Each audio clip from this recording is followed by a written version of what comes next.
Hey everybody, Mike Frazier here. Today we're going to show you a few simple underlift attachments that come on the Vulcan and Century lines. How to attach to the tractor, tow it safely from the rear, get your height right so you don't have to worry about bridges, lights, etc. And just show you a few tips and tricks here with the 1150 rotator with the knee boom on it today. So I hope you guys enjoy this. The first truck we're going to show you today is a Peterbilt. It has Peterbilt air track suspension on it, which makes it perfect to use our U-bolt cups on. Makes it very simple, very safe to tow.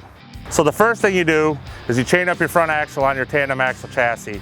You do that so you don't overextend the shocks, don't rip the airbags, and you gain the ability to get more height off the ground where you don't have to worry about the top of the chassis striking a bridge, lights, power lines, anything of that, etc. In this circumstance, we use the receivers on the high side so you get a little bit more height. You have to have them on the high side if you're going to use the U-bolt options. With the U-bolt attachment, it is designed to tow tractors from the rear only. Do not attempt to put this in between the front axle and the U-bolt on a truck. It will shear the front U-bolt off. They're designed for rear tow only.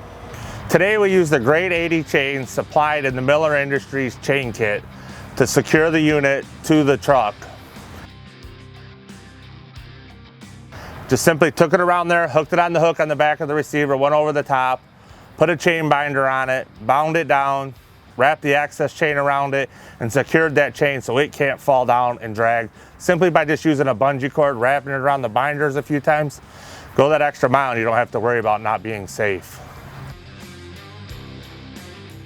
The fork we're going to use on this application is of the medium height wide fork for the Freightliner Airliner suspension. When loading a Freightliner, if you dump the suspension,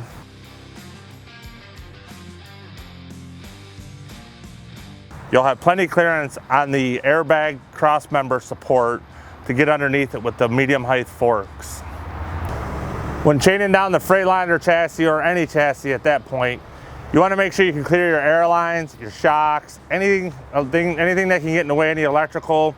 You just don't want to pinch nothing or cut it.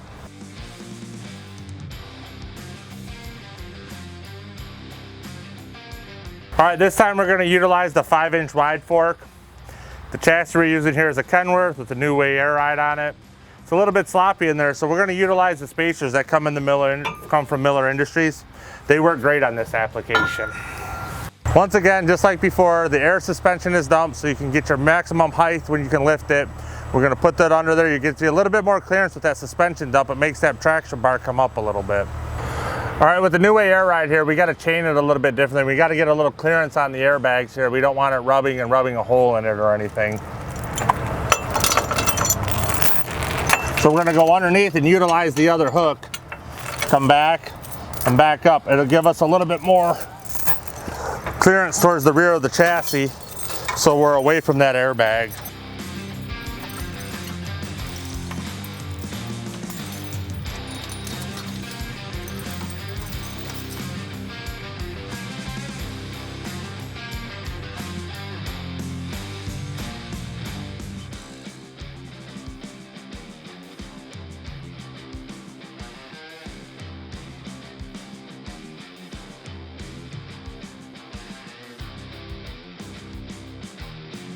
As a reminder, always remember to secure your steering wheel when towing a vehicle backwards. And whenever towing anything from an automobile to the largest truck you do, always use your secondary safety chains, put them on. You never know what could happen. You always want those there for securement. And also, we always install our tow lights. You always gotta have lights on the back. You don't want no one having a mishap and not seeing your lights on your wrecker. It's as simple as put your tow lights on. Hey everybody, thanks for watching. Hope you learned a few things. Subscribe to our news feed so you can get the latest tips and tricks from Miller Industries. This video is for product demonstration purposes only and is not intended for training or instructional purposes. Situations vary and operators should rely on their own professional knowledge and safety procedures when conducting actual recoveries. Miller Industries, the world leader in towing and recovery equipment.